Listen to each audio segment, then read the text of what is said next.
Curtis. This is the Integrated Rehab and Performance Podcast, and today we got Geno Piccolo from Temple Hills, head golf professional. Geno, thanks for coming on the podcast, taking the time to do this. Tell us a little bit more about who you are, how you got to Temple Hills, and what your experience in the game of golf has been. Sure. So, fairly new here at Temple Hills. I've been here for a little over 6 months. My golf career started down in South Florida, where I was an assistant professional at Jacaranda Golf Club. It's in Plantation, Florida, and since then made the move up here to Nashville, and I moved up with my fiance, and been here for about 6 months, and we're loving every minute of it. I originally didn't start in the golf industry. I went to school. I went to Penn State for hospitality management, and started working in the restaurant industry right after school.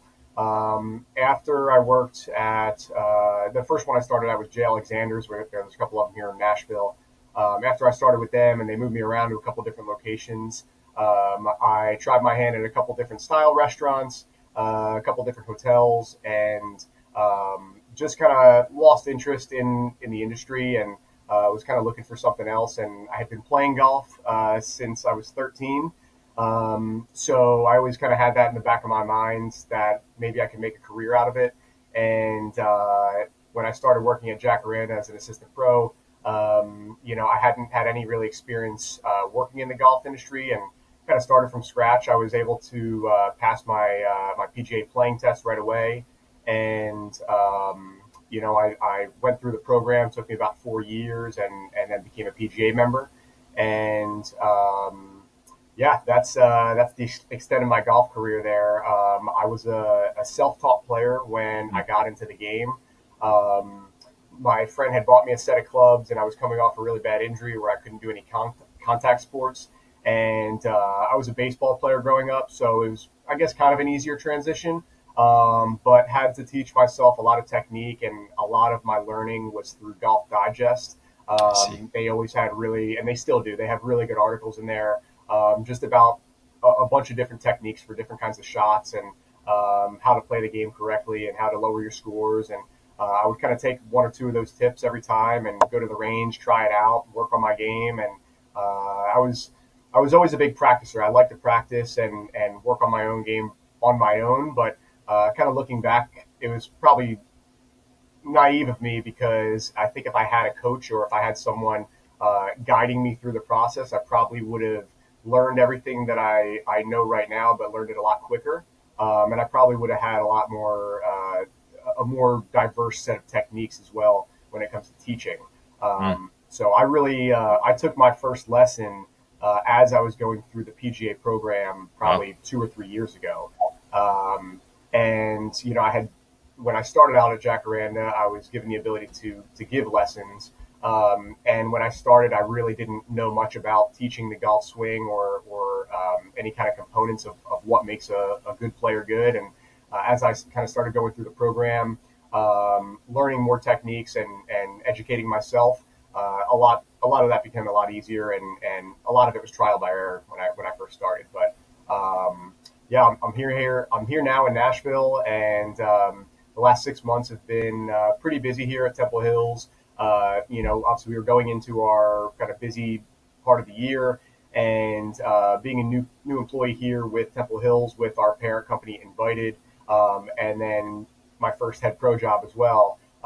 It's kind of been a whirlwind, and trying to balance everything out with time, with managing everything that's going on the daily, with my personal life. And me and my fiance, we're planning on getting married in December. So obviously a lot of moving parts, but everything is going really, really well right now.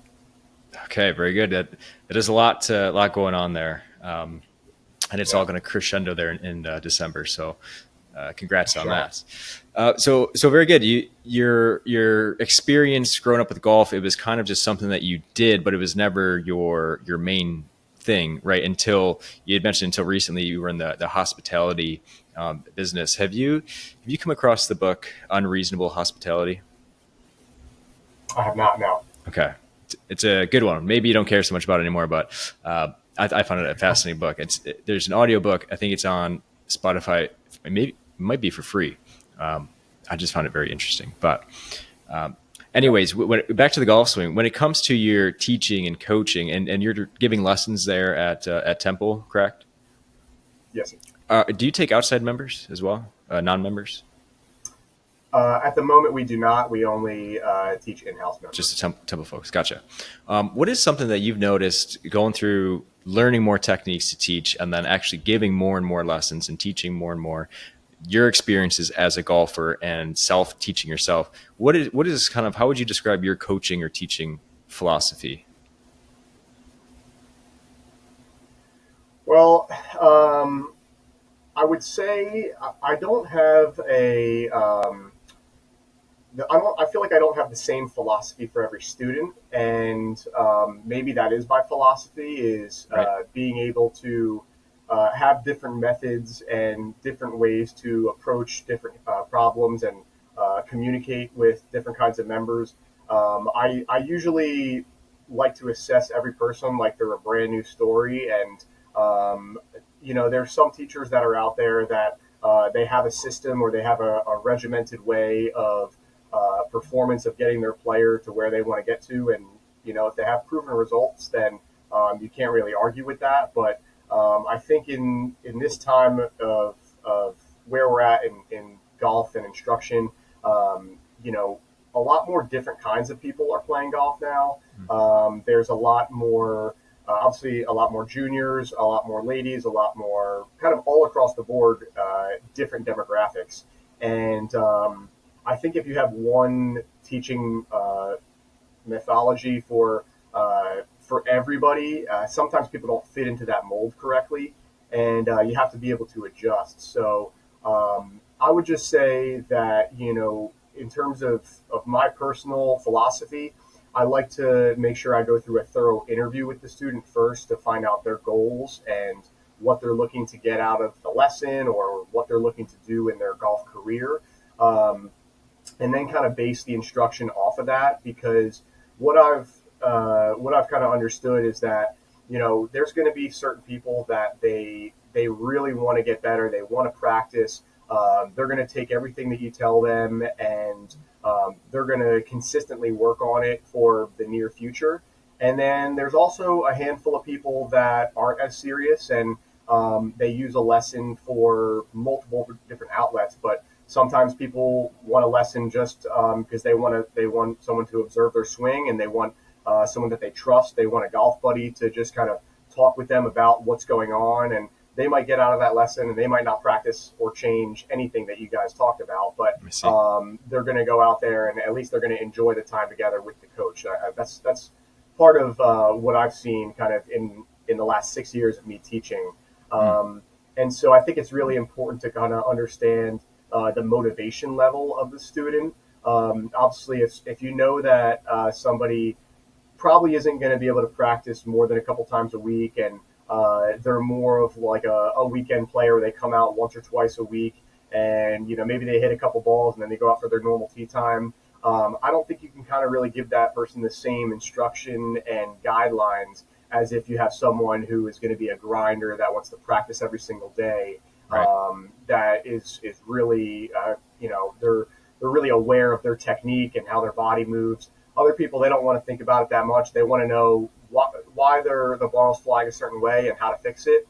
Unfortunately, it's not that easy sometimes. We can, as golf professionals and teachers, we can give people the information that they're asking for, but to try to change their body movements and their technique sometimes, it does take a good amount of practice and repetition, just like it would for anything if you're trying to improve and change the technique. Yeah, fair enough. So being able to be dynamic with it, that certainly sounds like philosophy enough, right? What are you noticing with your Temple Hill golfers that are coming in? Have you noticed any themes in what you're working on the most? Everyone's a little bit different, that's for sure. But is there something that comes up more than others? Yeah. Are you talking more in terms of like sports injuries that people are coming in with, or like swing issues? What would you be referring to there?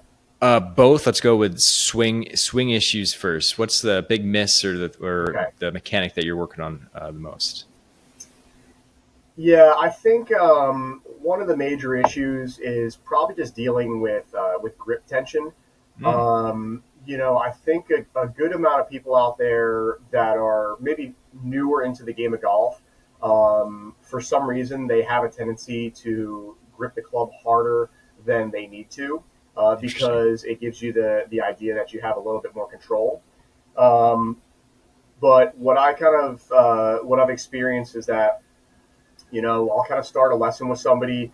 We'll start going over whatever their issue is, and we'll start kind of going over some corrections. And then halfway through the lesson, they'll make a comment saying, "Oh, their hands are sore or tired," or something along those lines. And then we have to have a conversation about grip pressure and how strong they're actually squeezing the club, and how much that actually affects the golf swing and the club face itself. Sure. Yeah. A lot of people think that it gives you more control, but in reality, if you're gripping the club stronger and your wrists are more tense, then you're not going to have the same flexibility and same movement, if you were a little bit less tense on the club. And I think that affects the club face in a lot of ways. Where I think a lot of people that grip the club a little bit too hard usually have trouble closing the club face, and it stays open, and that's causing a lot of slices and pushes off to the right and everything like that. Um, so I would say that's one of the bigger swing issues. In terms of medically, I would say a lot of people complain coming into the lesson or maybe even after a lesson about lower back pain. I think that's probably the number one Yeah. concern from a lot of golfers out there, young and old. I've had juniors that say sometimes their lower back hurts, especially after a swing, and I think part of that is just general body awareness, and I think a lot of people lack that, or they struggle to understand how fast they're swinging, controlling the club properly, and then also when it comes to static balance and dynamic balance, how that's changing throughout the swing. Mm, I think if you go to any golf range out all across the country and you look at everybody's swing out there, and if we take a bunch of mid-level handicappers, you'll probably see a lot of people that won't be able to hold their finish on the swing. And I think that's a really good indication of, as they're swinging the club through the backswing and the downswing and the finish, do they have enough coordination to hold that finish and pose? And if they don't, most likely it's probably like an improper weight shift, or they could just be swinging out of their shoes a lot of times. Which I know that's kind of a way that a lot of juniors are being taught now, is to kind of swing as hard as they can first and then dial it in with accuracy after that. mm-hmm. But there gets to a point where some people are just swinging so hard that they have no control or no idea of where the ball's going to go. And it's really hard to play the game of golf that way. So Yeah.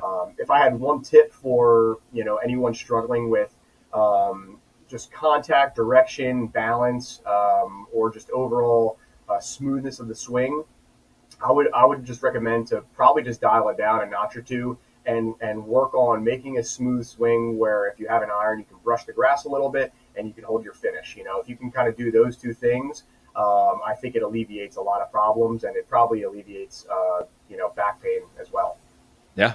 Yeah. No doubt. It's what TPI has found is when it comes to swinging hard and developing power, especially in young golfers, is there's kind of like stages of development where you really want to maximize how much you can train the nervous system and the body to create speed and power.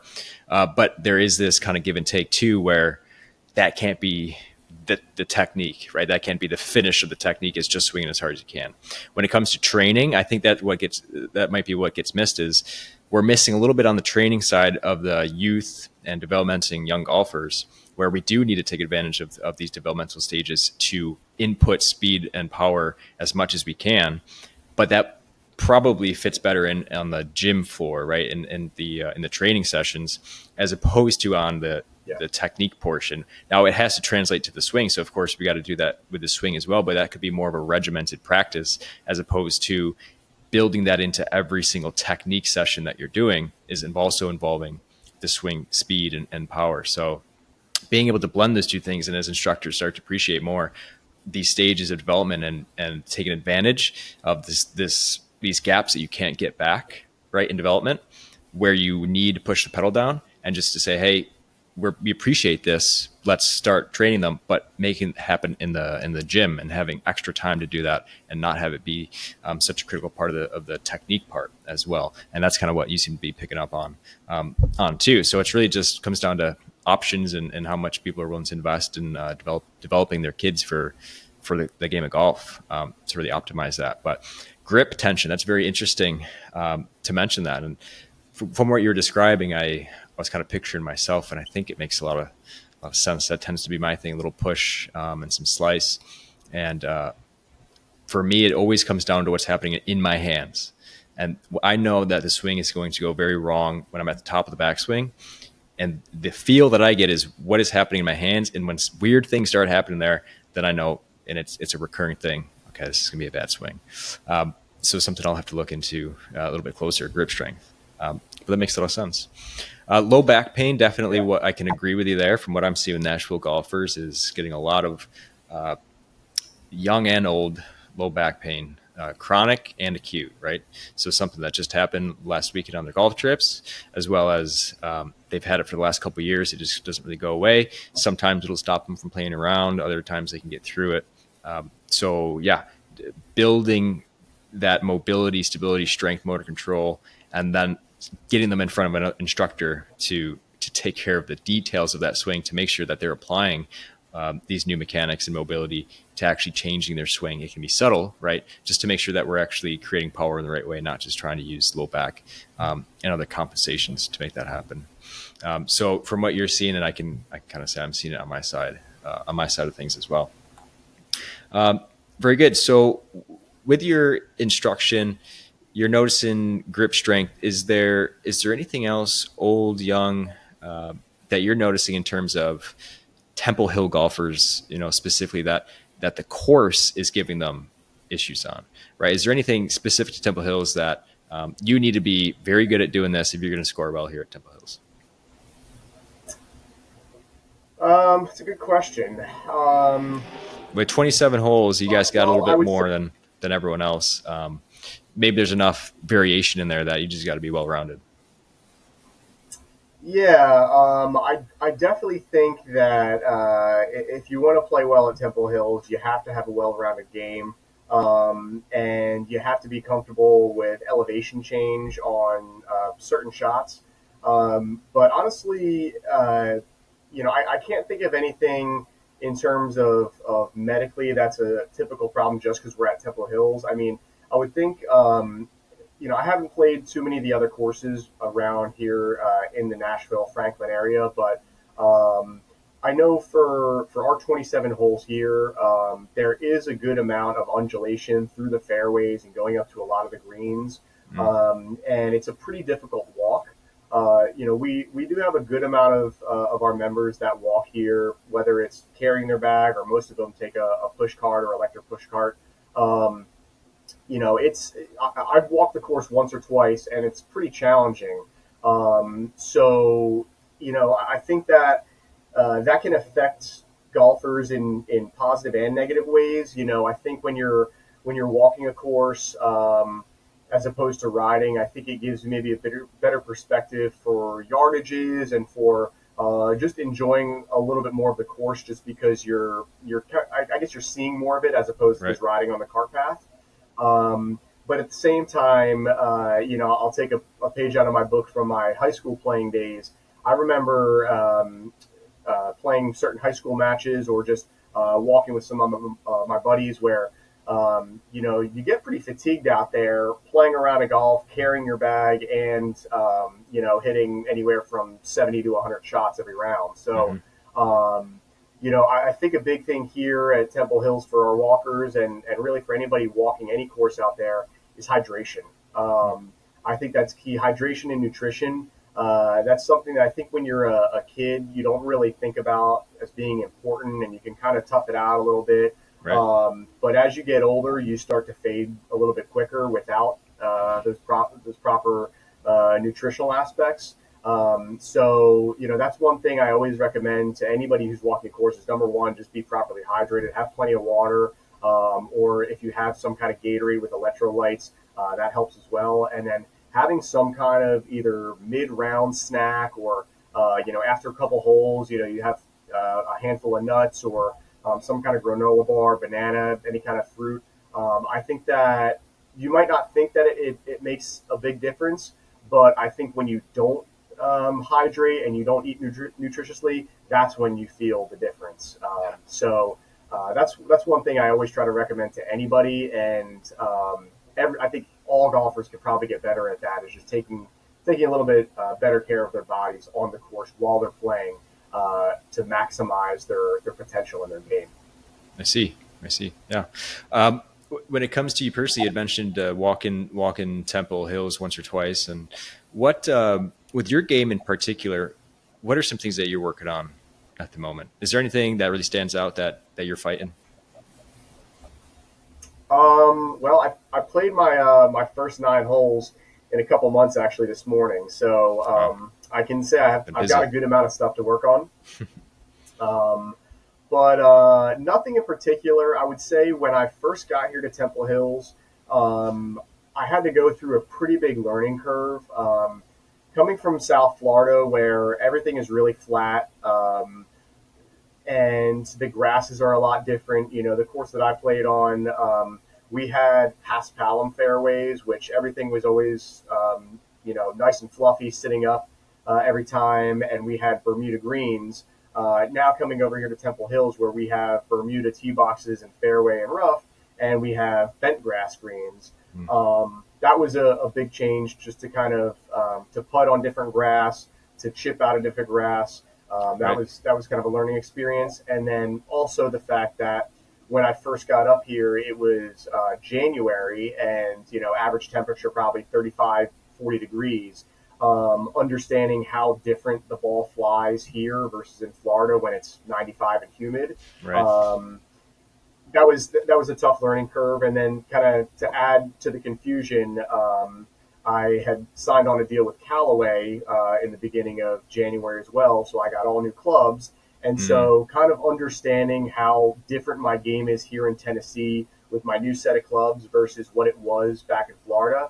I'm still kind of learning every day just about my ball flight, my yardages, my spin rates, and all that stuff. And it takes a while. If you've never completely switched out a set of clubs, or if you've never gone from a really hot and humid climate to a colder, a more hilly climate, it's like almost night and day. And Sure. My first couple of rounds that I played here at Temple Hills, I probably looked like the local idiot out here because I couldn't read a green. I would take out my 7-iron, think it's going to fly 165 yards, and it flies 140. So Yep. that was all very, very new to me, and took me a little while to kind of understand my own clubs and understand what the climate around us, how it affects us, how the ball flies. But now that I've got some more practice sessions under my belt, I understand the course a little bit more. I've played on the greens more often. Now I can kind of play back to my normal level. But it's the thing that I kind of liken it to is like if you take a PGA Tour player. Now I'm not comparing myself, but if you take one of those guys and you drop them on any random course all throughout the country, and you say, hey, you're not allowed to practice on the green. You can hit a couple range balls, but go out and play your round. I'd love to see what they would shoot out there if they were on a fresh course where they're not able to do 2 or 3 practice rounds or spend 4 or 5 hours on the putting green. Right. That's kind of how I felt when I was first at Temple Hill. So Yeah. definitely a learning curve, but I think at the end of the day, it's probably going to make me a better player when you learn to play in different conditions and different climates and all that kind of stuff. Yeah, no doubt. And Bryson DeChambeau is doing that, or at least he kind of has done some videos where he's gone out to public courses, and he's really highlighted. There's this famous clip of him saying, "I don't know how you guys play on these courses, right? Because there's so much variation, and we're getting bad lies just in different ways. We're not playing Oakmont, but it's just similar, but on the opposite end of the spectrum, right? Not by design. So yeah, it just having that change, and I can only imagine playing, especially for someone who's a higher level player, is you really get to appreciate the differences in grass more than most people. So to be a higher level player, playing your whole life kind of in the same environment, and then come into a new environment, yeah, and then a whole new set of clubs, I can only imagine. So yeah, you got a lot, a lot going on there. So working on a little bit of everything, but otherwise, now that things are heating up a little bit, I hope things are falling into place and you're feeling a little bit more at home. Yeah, absolutely. Yeah, I can only imagine. Have you ever had to deal with pain or injury growing up in your high school days playing? Recently going through school, coming back and playing. Have you ever had something big, something small, recurring things? I feel like I can say I'm pretty lucky where I feel like I haven't really had any major injuries that have hindered my life or my golf game. I would say for me personally, it's very minute, but sometimes after kind of like a rough night's sleep, I'll get some upper back slash kind of shoulder pain, Mm, kind of right around the right behind the collarbone. yeah. And I can. That's something where I could definitely feel that if it ever happens. If I ever tweak my neck, I can feel it when I'm playing golf and when I'm swinging. And I think for me, it kind of restricts my head movement when I'm twisting right and twisting left. And that's something where as a right-handed player, a lot of times I'm looking left to look at the target, and if I have that sensation or that pain in my shoulder, I can feel it and I can notice it. And Hmm. I think even that added awareness of just something not right in my body Oh yeah. probably messes with my game a little bit more than when I'm pain free. Not even thinking that it's actually the pain causing it, it's more just me knowing that it's there. That's really the only thing that I've really ever had an issue with for my body. Aside from your normal, sometimes you get up and your arms feel a little bit more sluggish Hmm. or more tired than some days. So yeah, unfortunately, I can't give you a deeper answer than I wish I could give you more stories, but No, it's a good thing. I feel like I stayed pretty healthy and pretty active my whole life, and I, I I would say I preach more than I practice stretching and Hmm. being really mobile before you start making golf swings. Right. Sometimes I'm bad at that myself, where I just want to go down to the range and start hitting balls, and I try not to start swinging full speed right away. Try to kind of work into it a little bit, but I should probably be doing a 2 or 3 more minutes of stretching before I Sure. actually strike some balls, just to loosen up all the creaky muscles that I haven't used that week before I start Yeah. practicing. So Yeah, people don't appreciate how much cervical or neck rotation actually happens in the golf swing, right? It's the body mm-hmm. moving underneath the head, right? So they don't think it's really cervical rotation, but it is, right?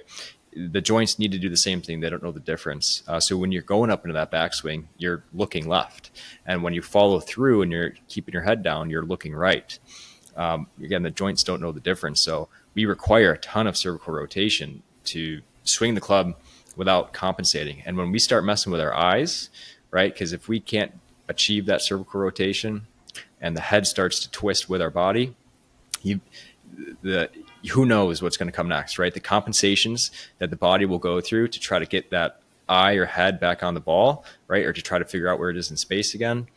It could be anything. You could stand up early. You could lose your shoulder playing, whatever, right? There's all of the swing characteristics and compensations are kind of on the table at that point. So cervical range of motion and motor control is really important in the golf game. And then rehabbing it, of course, important just to make sure that that's not something that you're thinking about or even subconsciously making some changes to protecting that neck and different things like that. So head and neck, upper back, all really important for golfers. I just put up a video, kind of a long, comprehensive video on YouTube going over just looking at range of motion stuff and some movements that golfers can try for that exact reason. Right, stuff's important. When it comes yeah, to stretching and mobility, really what it comes down to is mobility probably being a little bit more important than like flexibility, right? So just having strength or control over your mobility. And again, I got like an article coming out maybe next week that's like 20 minutes before a golf round, do these things, right? Spend 10 minutes doing these movements, spend 10 minutes hitting balls, just to help people have a roadmap or an idea of some things to actually do. When we've all been in the same spot, we get there maybe 20 minutes early. What do we do? Do we hit balls the whole time? Should I touch my toes a couple times? I don't know. So to give you realistic and actually effective, useful movements to try that'll have the highest yield essentially before your round or session, lesson, whatever it might be. So good. Can I ask you just a few more questions here before we wrap up? I want to know from your experience so far here at Temple Hills, what's the most difficult or the hardest hole that you face at Temple Hills? The hardest hole? The hardest hole.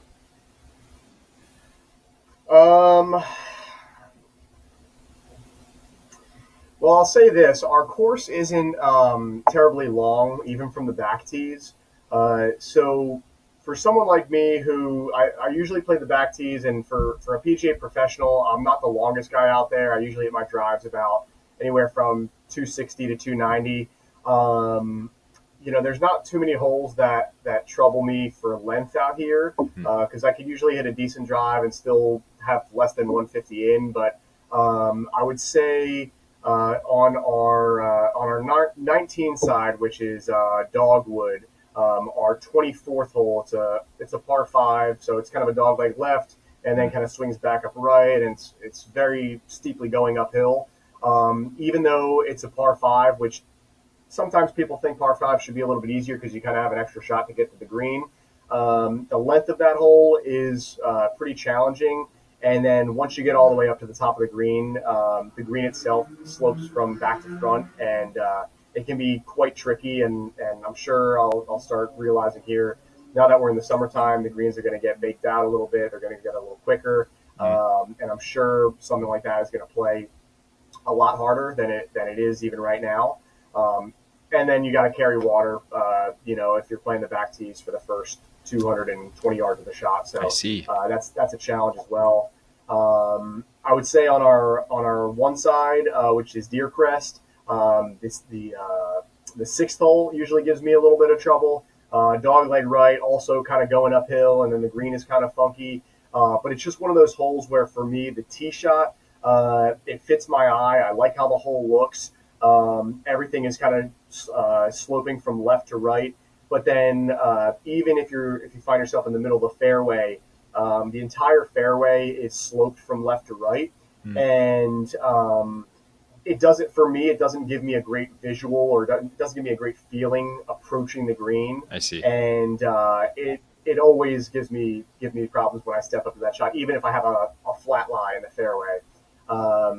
And like I said, that green I think is 3-tiered as well. So if you happen to fly it long, and it's sloped from back to front, so if you fly it long and the pin is up front, you really have no shot in getting it close. You're probably going to putt it off the front of the green. So I see. I would say both those holes are pretty challenging because of the distance, because of the undulation on the fairways, and then the slope of the green as well. Gotcha. Yeah, I'm sure that would give anyone some trouble there. Who's your golf hero growing up when you were playing as a youngster? Who was the guy that you were watching, if you were watching on TV? Yeah, so I'm 34 right now, and I'm sure if you asked a lot of golfers in my generation, we're probably going to say the same person, Tiger Woods. Growing up as someone who, I think I was a golf fan as a child before I started playing, maybe a little bit, just watching on TV and kind of knowing the big names. But then after I got into it and I started playing, I really started following more. But those were that was kind of Tiger's prime. I guess when I was 13, that would have been in the early 2000s, about 2003, 2004. And he was really the superstar that I think brought a lot of kids and a lot of people into the game of golf.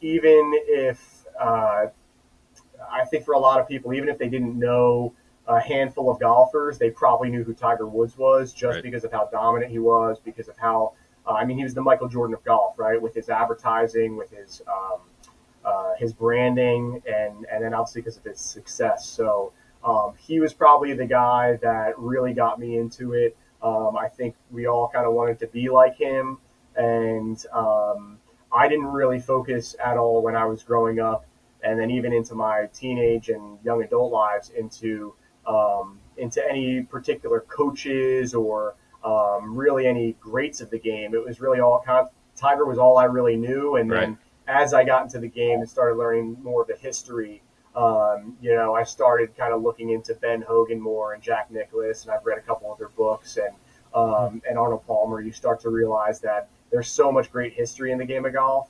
and I think that's one thing that keeps it alive and keeps it as popular as it is now. Is that you can look back 50, 60 years, and you look at a course like Augusta National, and obviously there's been changes with yardages and tree removal and all that stuff, but really it has the same bones that it had back then. Right. And you can look at a lot of different courses and tournaments out there with history, and that's why they kind of go back to the same course every couple of years. I think to embrace that history, and that's really cool. You don't really get that in any other sport where you can kind of like transcend history. If you think about every other major sport out there, everybody has a home stadium. And yeah, some of them are older than others, like a Fenway Park or Wrigley Field. But you can't really go back in time and play at a field or a stadium that they've demolished, Right. So obviously you can't do that in golf either, but you can go back kind of in history and play courses that they were playing the U.S. Open and the British Open at, 100 years ago, which I think is really a cool part of our game. I think even though there's a lot of those courses that are pretty expensive and some of them are private where you can't get on, there is a good amount of accessibility for golf courses as well. Obviously, you have to be able to spend a little money to either play there or stay there, or book a year in advance, whatever it may be. But there's not really any other sport out there where you can say, hey, I played Pebble Beach, that's where they played the 2001 U.S. Open and where Tiger won. And you can't really say that about anything else, which I think is really, really cool about the game of golf. And Yeah. I think that's going to kind of continue it for as long as the game is around. Yeah, no doubt. It is a unique characteristic of golf that maybe goes underappreciated until you think about it. To finish up, one, have you played any courses? What's your favorite course you've gone and played at? That comes to mind. And then two, I want to ask you what you're most excited about, or something that you're working on there at Temple Hills coming up this summer. I know you're just staying busy for the most part, but what are you most excited about getting into this summer? So, first question, favorite courses. I really haven't had the privilege of playing a lot of really famous courses, but when I was down in South Florida, me and a couple buddies, we did get the chance to go up to Stream Song near Orlando. Mm, And I think right now they have 4 courses, but I think when we were there, they had 3. And it was a really, really cool experience there. Also, a really good lesson learned.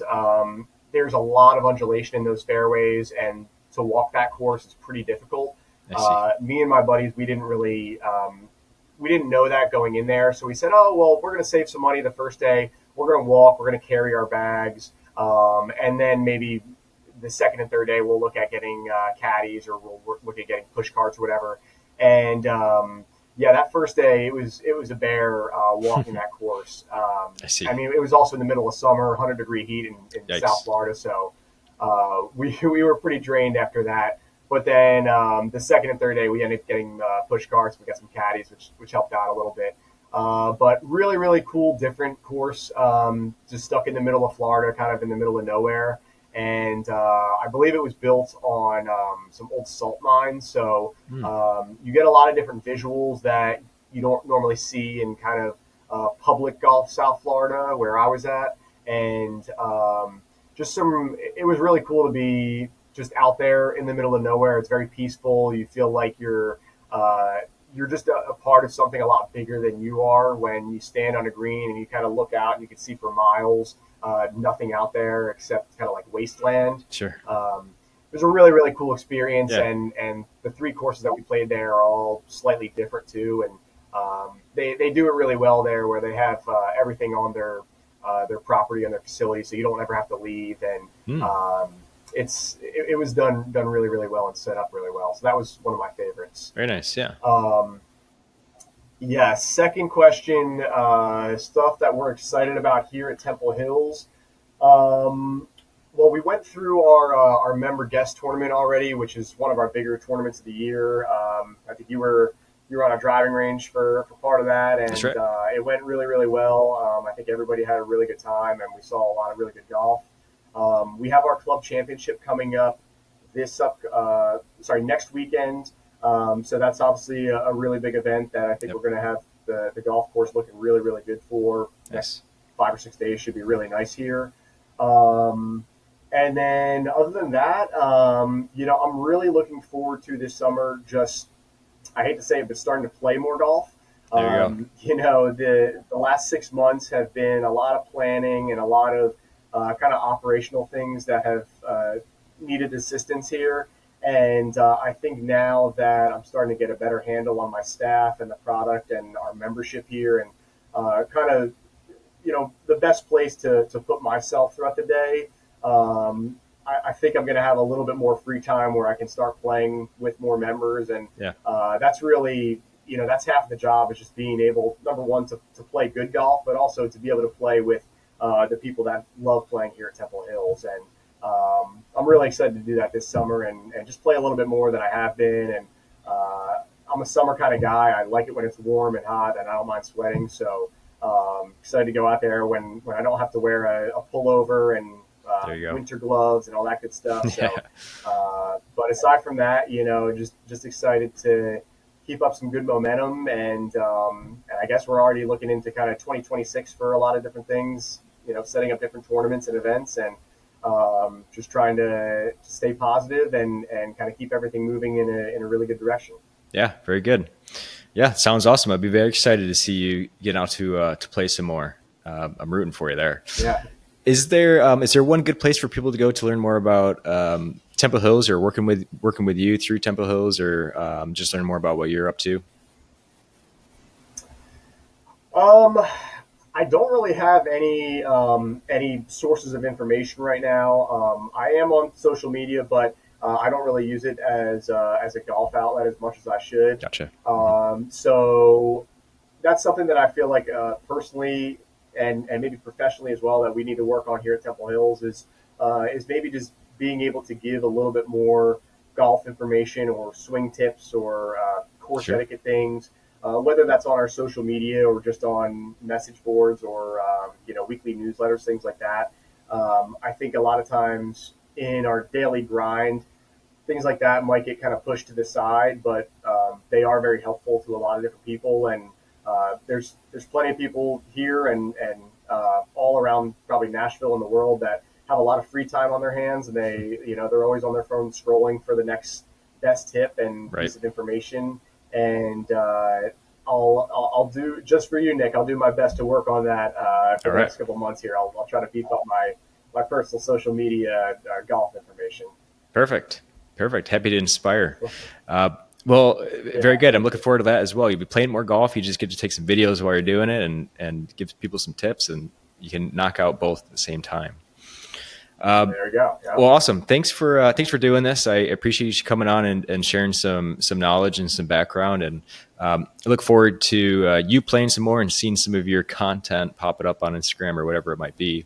But we'll do this again maybe later when you've played some more, and you get to tell us a little bit more about how you've adapted and how you're adapting to the Nashville summer golf, and we'll get to learn a little bit more about that experience. Awesome, Nick. Well, hey, I really appreciate it, and thanks for having me on your podcast. And anytime you want to come back to Temple Hills, you're more than welcome. Awesome. Looking forward to it. Well, we'll chat soon.